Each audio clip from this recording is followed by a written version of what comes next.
Bismillahirrahmanirrahim. Hari ini saya akan buat satu penerangan tentang yang agak confuse sedikit untuk matematik tingkatan 4 ni, iaitu berkenaan dengan hujah kan. Okay, hari ini kita akan ceritakan tentang yang pertama, hujah derivatif untuk pengesahan sah. Kan? Sah dia tiga bentuk sebenarnya kan. Tiga bentuk. Yang pertama, sah ni dia bukan cerita logik tak logik. Dia ikut sistem ni sah. Ikut sistem 1, 2, 3 ni sah.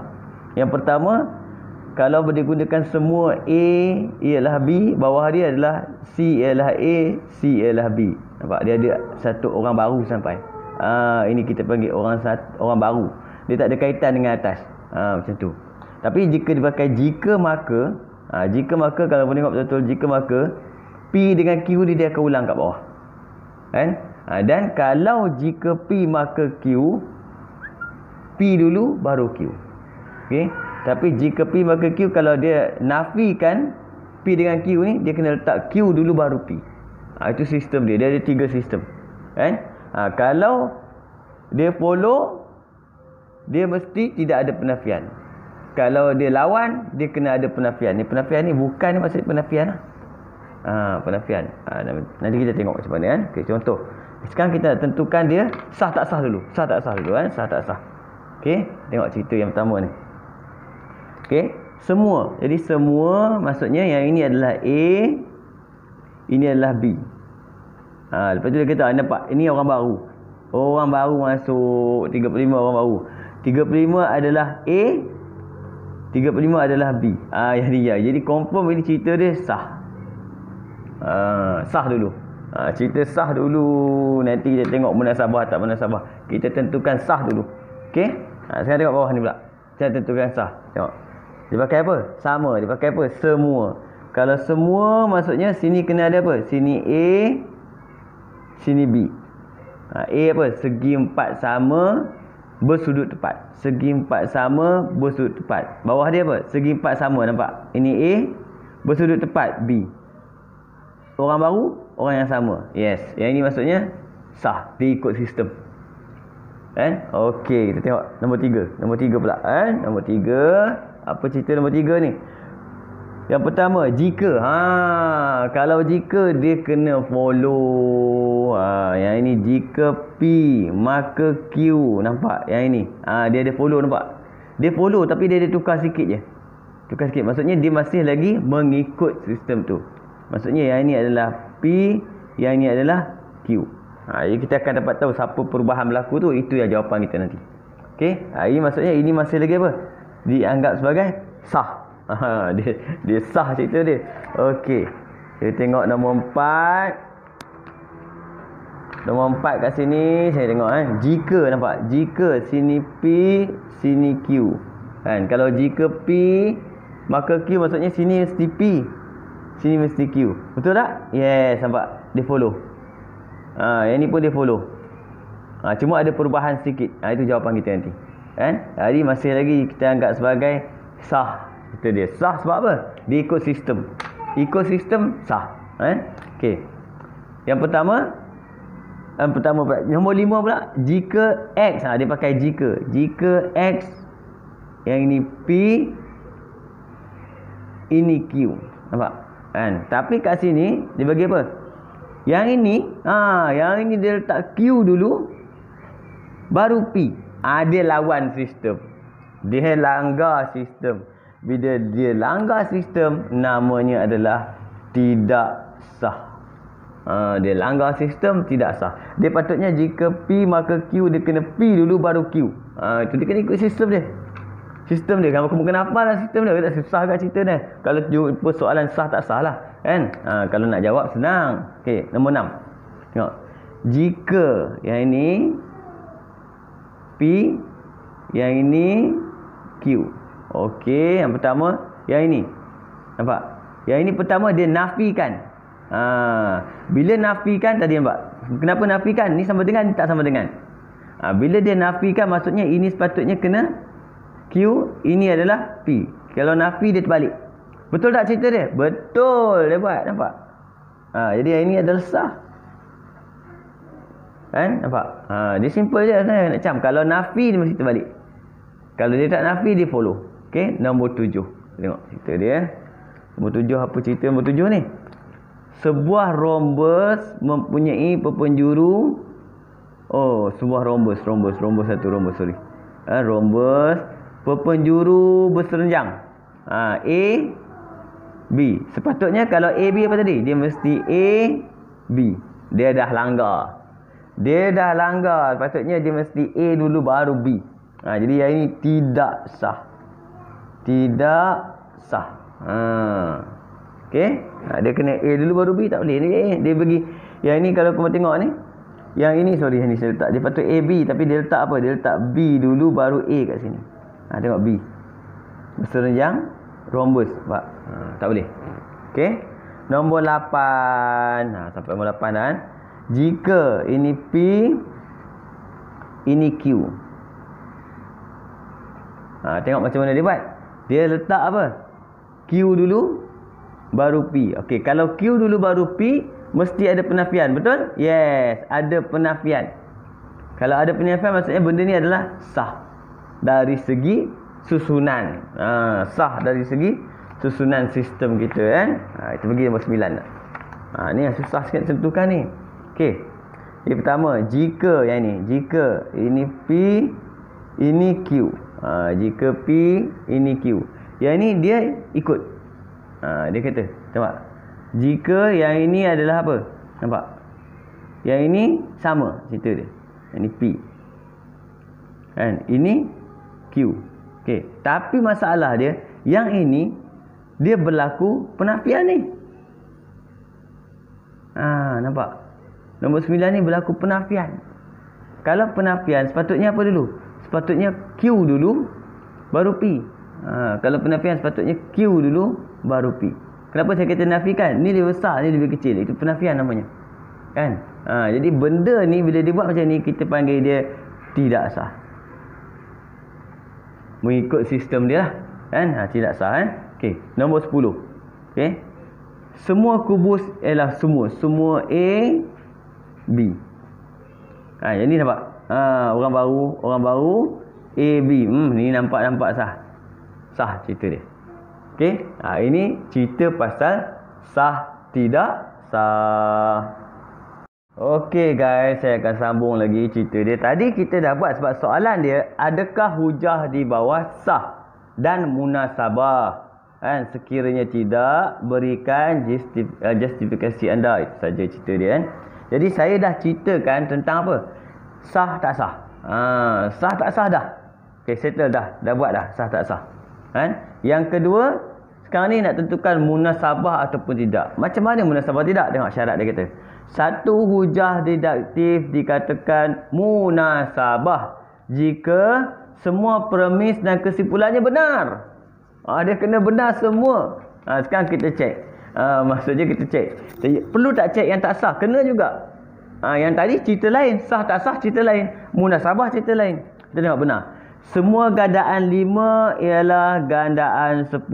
Semua gandaan 5 adalah gandaan 10. Ini pun dah ada pertikaian kat sini. Kan? Adakah semua gandaan 5 adalah gandaan 10? Tak. Sini awal-awal nombor 1 pun tak dah. Kan? Gandaan 5, 10, 15, 20. Adakah ini gandaan 10? Tak.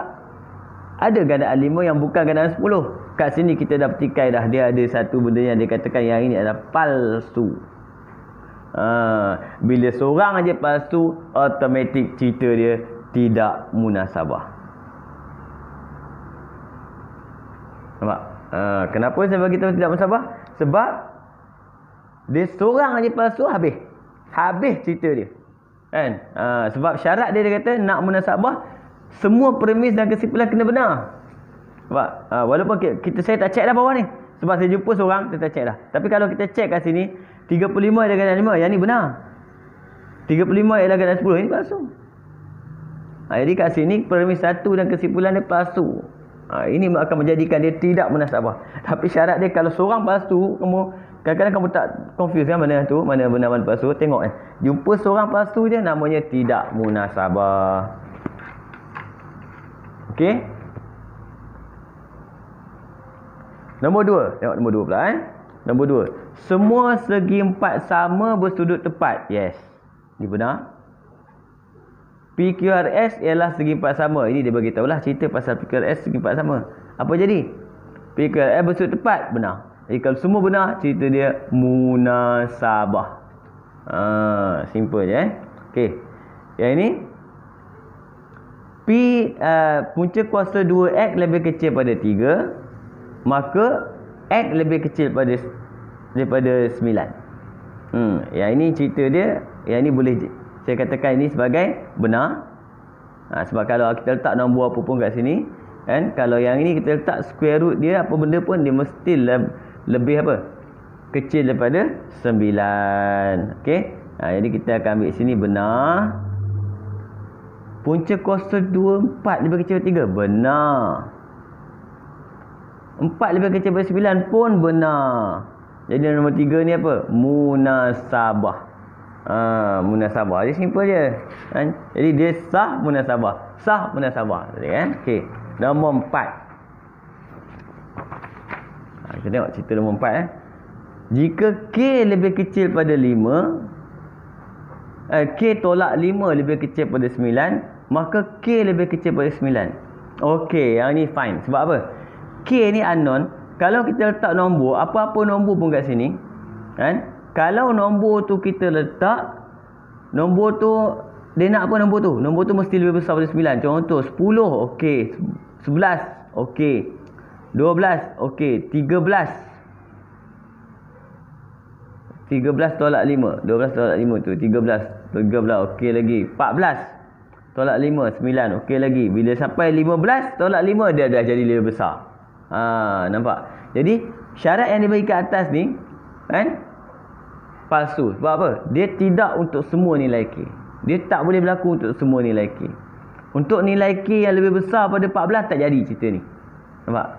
Jadi yang ini kita bagi atas dia saja dah palsu.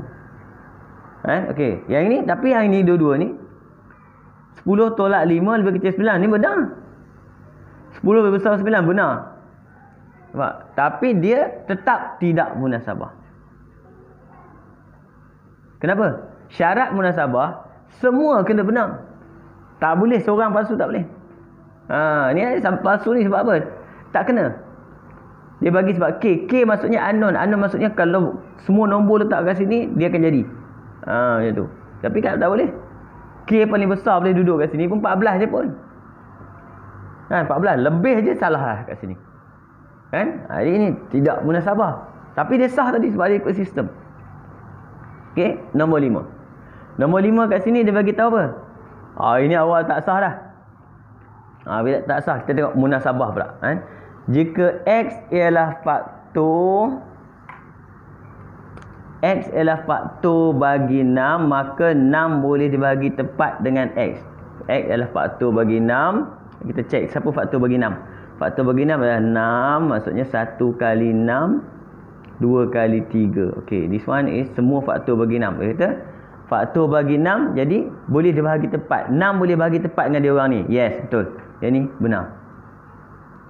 6 boleh bagi tepat dengan 3. Benar. 3 adalah faktor bagi 6. Benar juga. Jadi semua benar. Jadi dia adalah munasabah. Munasabah. Tapi dia tak sah sebab sistem dia tak ikut tadi. Tapi dia munasabah. Okey?